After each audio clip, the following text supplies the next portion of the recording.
አይበገሬው መድብል ሰገንን ከዛ ከጨለማ ህይወት አስወጥቶ ይዞ ላጣለ። ሰገን አሁን ላይ ሞቷል የተባለው ፍቅረኛዋ መድብልን ስታገኝ በደስታ የምትሆነው ግራ ገባት። ሞገስም አሁን ላይ እንግዲህ በሚገርምና በተአምር የቤቱን ሰነዶች ይዞ ከዛ ከቤት ላጥ ብሎም ወጣ። በዚህን ሰዓት እንግዲህ በሚገርምና በተአምር አሁን ላይ ቤቴ ተዘርፏል በማለትም አክልሉ ከነ ሞገስ ፊት ቁጭ ቢልም እንግዲህ ሰገን አሁን ላይ ምንም ይፈጠር ምንም አያገባኝም አለች። እናም በደስታ መድብል በህይወት መኖሩን ስታቅ ተስፋ እየሰጠኝ ልጅ ይሄ ነው ማለቴ ከዚህ አስወጥቶ የተለየ ነገር እንደማይ በማለትም ሞገስን ማመስገን ጀመረች።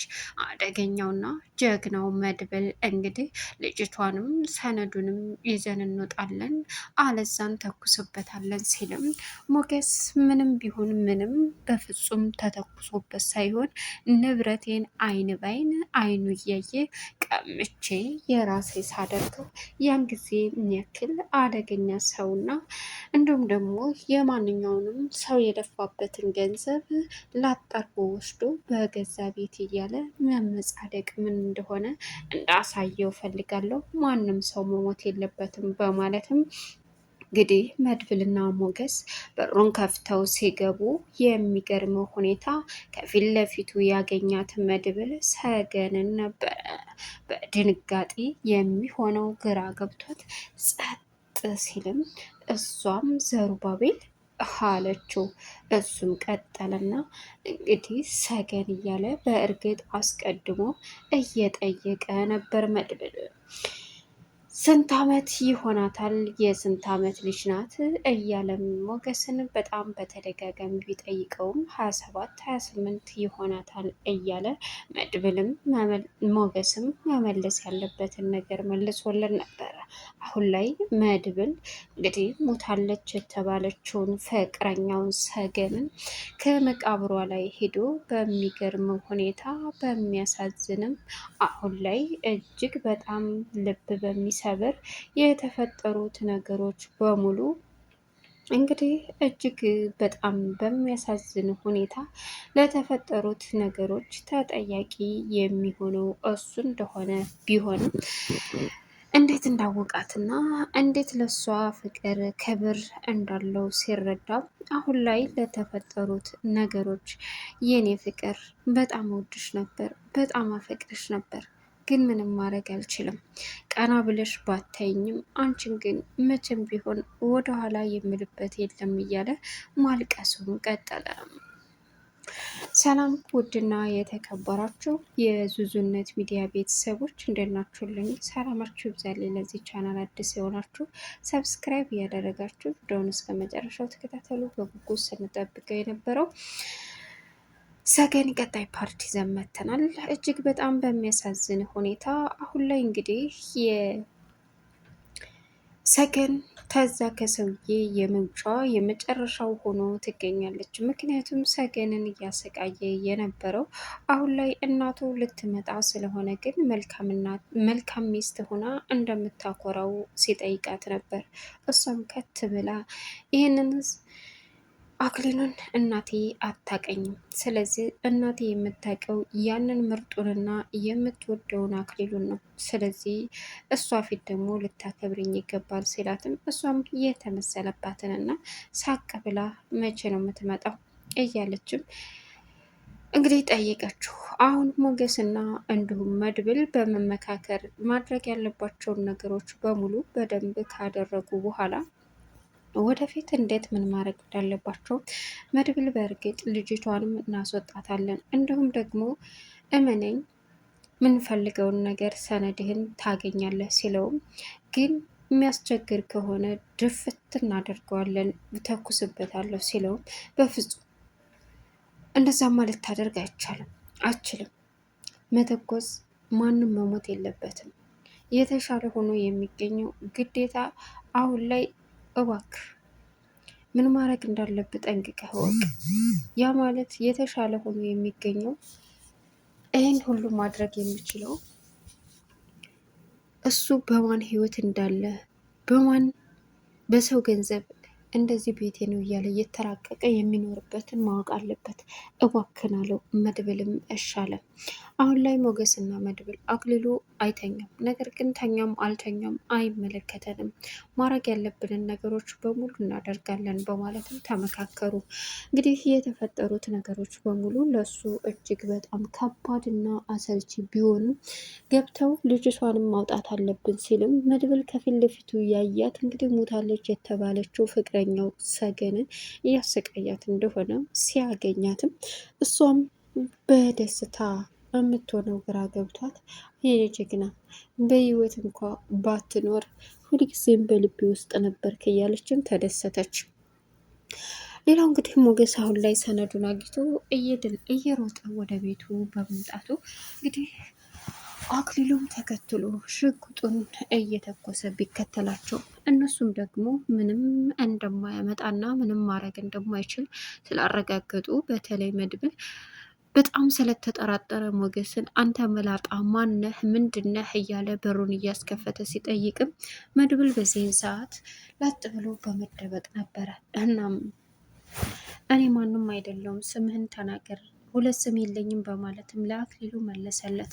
አክሊሉ እንግዲህ ከዚህ ከቤት እናንተ ከመጣችሁ ጀምሮ ቤት የሌባ ገባ እያለ እንዲሁም ደግሞ ሌላ ሰው እየደወለ ቤቴን የሚከራይ ወይም ደግሞ ለመሸጥ ለመለወጥ የሆነ ነገር ታየህ ንገረኝ በማለት ማንም መዘጋጃ የሚሆን ፍርድ ቤት የሚሆን እኔን ይህንን ቤት ማንም እንድነካው አልፈልግም በማለትም መለሰለት። እሱም እሺ ሲልም መጨረሻ ላይ ግን የሚያሳዝነው አሁን ላይ በሞገስና በመድብል እጅ መሆኑ ነው። ሞገስ ምንም ይፈጠር ምንም ቤቴን አስመልሳለሁ፣ ፈርቼም አይቼዋለሁ፣ ጀግናም ሁኜ አይቼዋለሁ። ስለዚህ ከዚህ በላይ መፍራት የለብኝም፣ ማድረግ ያለብኝን ነገር በሙሉ ማድረግ ያለብኝ ብሎ ቆርጦ ተነስቷል።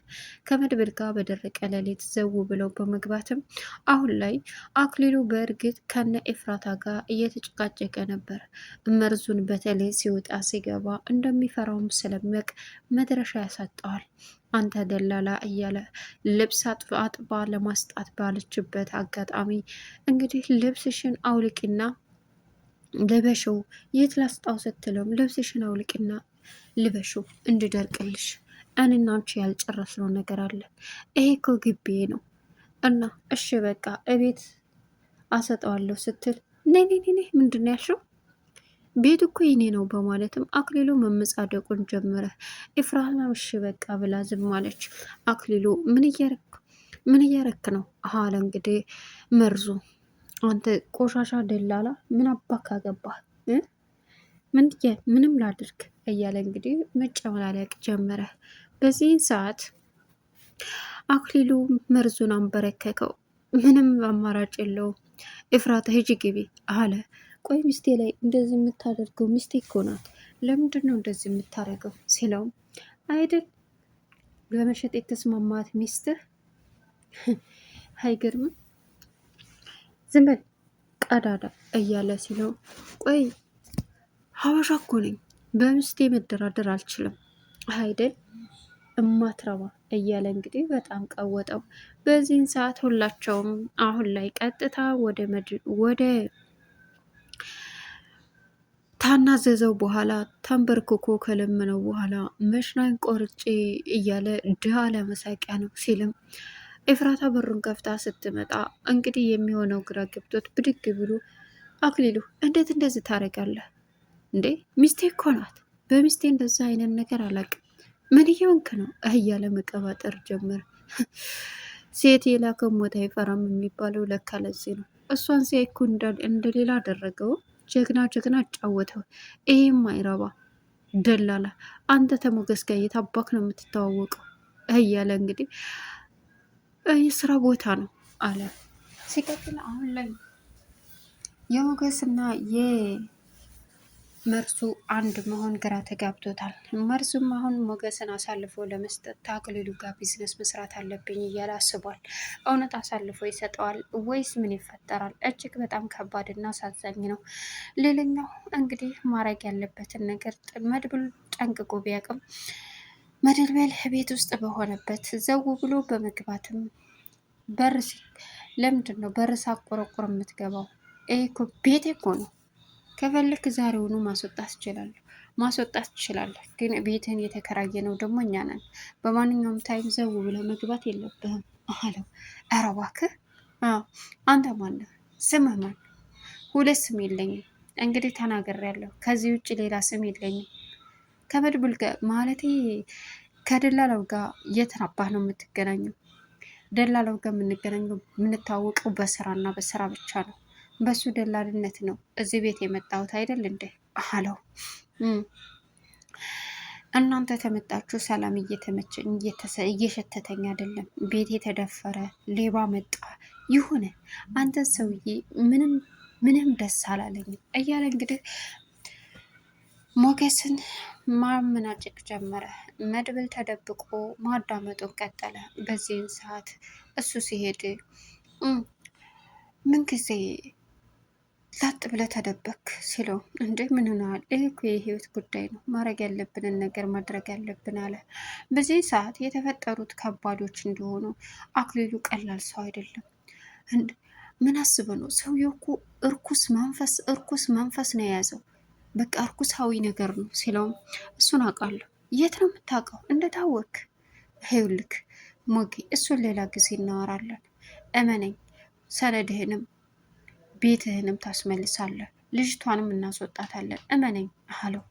እሺ መድብል፣ አሁን ግን ራስን መጠበቅ አለብህ። ሌላ አሁን አክሊሉ ልጅቷ ንቁ ነች፣ ግን ደግሞ በፍጹም አክሊሉ አይተኛም። በዚህም መካከል ሌላ ችግር ሊፈጠር ይችላል ሲለውም፣ ምንም አይፈጠርም። አለመተኛቱ ከፈለገ አርፎ የማይቀመጥ ከሆነ ተኩስበታለሁ። ምን መድብል፣ በፍጹም እንደሱ አይሆንም። በቃሽ እኛ ራሳችንን የምናስመልጥበት ነገር ማድረግ አለብን እንጂ በፍጹም መተኮስም ሆነ እንዲሞት አልፈልግም አለው። እሺ አለ። ልጅቷን እንደምንም ብለን በቃ አሳምነን ማለት ሰነዱን ይዛ ከዛ እንድትወጣ ማድረግ አለብን። እሺ በቃ አለ። እሱም እሺ ተባብለው ተስማምተው እንግዲህ ቀጥታ ወደ ቤት መግባታቸውን ተያያዙ። በዚህን አጋጣሚ እየገቡ ባሉበት አክሊሉ የት ነው? አይገርምም። እናም ቀጥሎ እንግዲህ ወደፊት ጉዟቸውን መድብልና ሞገስ አድርገዋል። መድብል አሁን ላይ ሞገስን ግባ፣ ከዛ በኋላ አክሊሉ ከመጣ ማድረግ ያለብኝን ነገር አደርጋለሁ ሲል፣ በፈጠረ ምንም አይነት ተኩስ እንዳታይ። ልጅቷ በጣም ንቁና ጀግና ሴት ናት። ተበረግግ እንደው ካየችን ትጮህ እንደው አዎ በእርግጥ ልደፍሩኝ ነው ወይ ትላለች። ግን ደግሞ እኔ ጋር ስለመጣን እኔን ስለምታቀኝ የምትናገር አይመስለኝም አለው። እሺ በቃ በማለትም ተያይዘው ገቡ። አሁን ላይ እንግዲህ በሚገርም ሁኔታ ሰገንን ይዘው ላጣሉ ጀግኖቹ። እንዲሁም ዶክሜንቱን ቻናሉን ሰብስክራይብ እያደረጋቸው መልካም ቆይታ